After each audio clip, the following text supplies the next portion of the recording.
All right, guys. I was gonna wait till we had everything cleaned up, ready to seed before I kind of showed the dream here. But I think I'm gonna do one right now at the stage we're at, and then when we get done cleaning up this last bit, we'll walk on through again, and I'll show y'all how it is from there. So I'll switch this around so you don't have to look at my ugly mug, and I will walk through the dream from one end of the property to the river.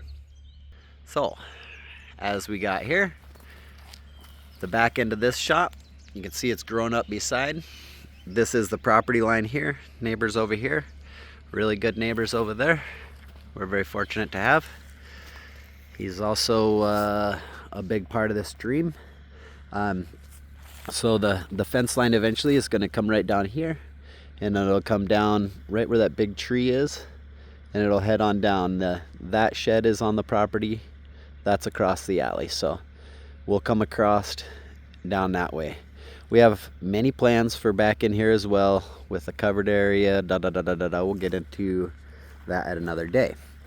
But we're going to be making this into, for now, this will be all yard space, chilling, hanging out area, so we're gonna rip this fence out today so the yard travels on through. This building right here is gonna be two separate bungalows, I guess, but they're gonna have different names, all named after Marine Corps heroes, so it will sleep quite a few people. The main road is out front there. This in between here, these two buildings will be connected.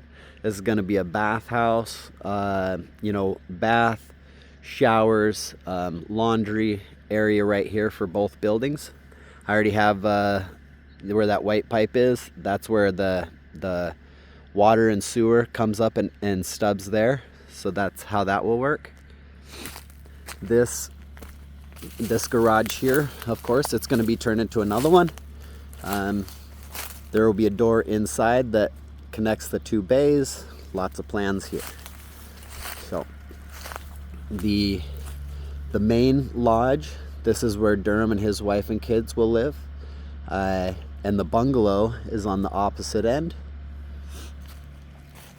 That's Chesty's right there. Like I've said before, that will have French doors out to the river, and then on this end we'll have a bathhouse there with the sauna, and then right on the opposite corner is I think what we're gonna put the hot tub for that one. We got the chickens roaming around back in there. We're resituating everything so we can redo the garden.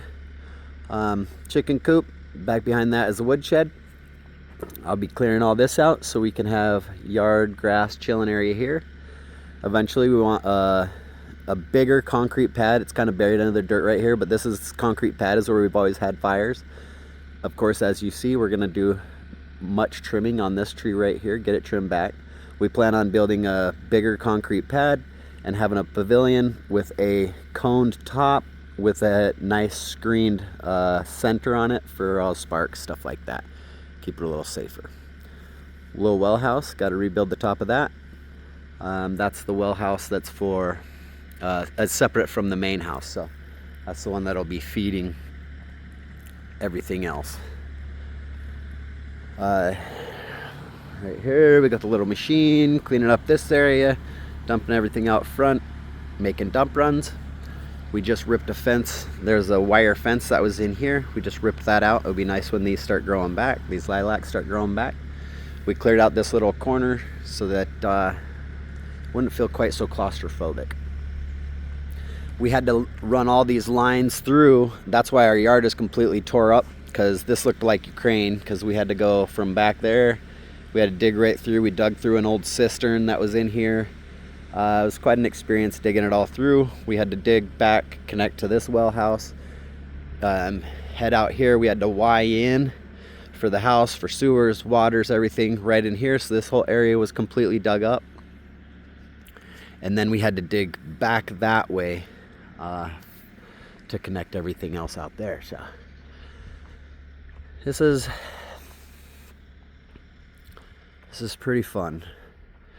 So many plans for going forward, what we want to do here. Out here, like when I talked about the hot tub, there will be one right over here. That's the plan, right over here. Eventually, we have this fifth wheel right here that we will be renting out. But eventually, what we're going to do is we're going to have Connex boxes that sit, 3 of them that sit angled along the RV spots. We'll have a deck over top. We'll have hot tubs on top, and then saunas and warming rooms in each one, with space, covered space in between to hang out if there's more inclement weather coming down, but it's warm enough. On the end here of the bungalow, this is the back entrance of the bungalow. Right here, we plan on putting a very high deck here that will be up across so you can still drive underneath. We're thinking stairs up here on the outside, and we plan on having a hot tub up here because then we'll be able to still see out over the river. Of course, by, you know, somewhere along in there, this fifth wheel will be moved out. So yeah, this is the basic dream. That's coming to life. And then we have, of course, with the river and the islands, we have one of the biggest backyards in the world. So part of building the dream is just getting to the point where we're running airboats, jet boats, and airplanes. I myself love flying, and I got a couple little things to wrap up my pilot's license, but it has been thrown on the back burner for the sake of building the dream. So as time presents, we'll get there, and then we can explore all these islands up and down the Yellowstone. The way it works in Montana, all these islands are public land. There's a few of them here and there that look like public islands that, if you know, look on Onyx, if the back channels are dry for a certain amount of the year, whatever, people can petition to have them connected to their property. But for the most part, everything you see as islands is public land. You can use anything below high water mark. If it's below high water mark, you can use it. And then, of course, the whole entire islands are public. So we're basically over in Wyoming. We want to build another place and have it backed up to national forest. Over here, we don't have a big national forest to work with, but we do have the majestic Yellowstone River. This river is right here at this stretch. It has really big walleye. It has good sturgeon run. It has big sauger. You know, catfish. Lots of really nice smallmouth bass. I don't know about largemouth. I haven't had much luck with those, and also we get some good pike up in through here. So white-tailed deer are infested on these islands up and down the river. They're all backed up to farmers' fields. So we will be taking advantage of that. We'll be dropping hunters off on islands. We'll be dropping people to fish off on islands. If you want to go camping, you know, for weekends, you want to take canoes up and down, we'll be there to either drop you off, pick you up, do whatever you need to do. So moving forward, that's a dream. And as we get this place cleaned up today and through this weekend and everything,